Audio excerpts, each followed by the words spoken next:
Hello everyone, আসসালামু আলাইকুম। আশা করছি সবাই খুব ভালো আছেন। আলহামদুলিল্লাহ, আল্লাহ তাআলার অশেষ রহমতে আমরা সবাই খুব ভালো আছি। তো বছরের ১ম দিন সবাইকে শুভেচ্ছা জানাচ্ছি।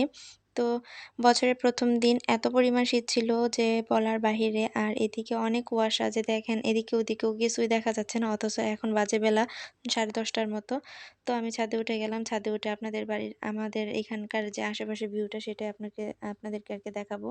এটা হচ্ছে মইশিনবাড়ি। তো আমার বাবার বাড়ি হচ্ছে মইশিনবাড়ি আর চালা মার্কেট হচ্ছে আমার শ্বশুরবাড়ি। তো এই তো আমি এখান থেকে ভিডিও করছি। দেখেন চারিদিকে খুবই কুয়াশা হইছে। এখন বেলা 10:30 বাজে, তারপরও কত কুয়াশা। আর এই তো এই বাড়িটা আমার কাছে খুবই ভালো লাগে। এটা আমার এক আপার বাড়ি। তো এই বাড়িটা সবসময় গোছানো থাকে। ঝাড়ু দিয়ে রাখে। আমার কাছে তো খুবই ভালো লাগে। আপনাদের কাছে কেমন লাগছে অবশ্যই জানাবেন। আর ভিডিওর মাঝে আমি বলে দিতে চাই যে আমার চ্যানেলটি যারা সাবস্ক্রাইব করেছেন তাদেরকে অসংখ্য ধন্যবাদ। আর যারা এখনও সাবস্ক্রাইব করেনি তাদেরকে জানাবো প্লিজ আমার চ্যানেলটি সাবস্ক্রাইব করে দিবেন। আর লাইক, কমেন্ট, শেয়ার করবেন। আর এই তো সকালবেলা আমি এদিকে আমাদের গরু এখানে রাখছে। তো অনেকদিন ধরেই শীতের কারণে গোসল করাতে পারে না। আর এদিকে এখনও সূর্য ওঠে নাই।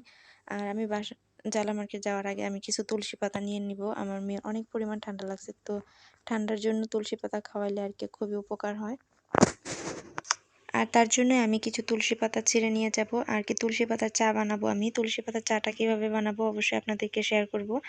আর এই তো আমি এখান থেকে কিছু পাতা নিয়ে নিচ্ছি। তো আজকের ভিডিওটা অনেকটাই হয়ে গেছে আর না। আর আজকের ভিডিওটা আমি এই পর্যন্তই করব। তো সবাই ভালো থাকবেন, সুস্থ থাকবেন আর আমার পাশে অবশ্যই থাকবেন। আমার জন্য দোয়া করবেন যেন আমি সামনের দিকে এগোতে পারি। তো আজকের ভিডিওটা এই পর্যন্ত। সবাই সুস্থ থাকবেন। আল্লাহ হাফেজ। আসসালামু আলাইকুম।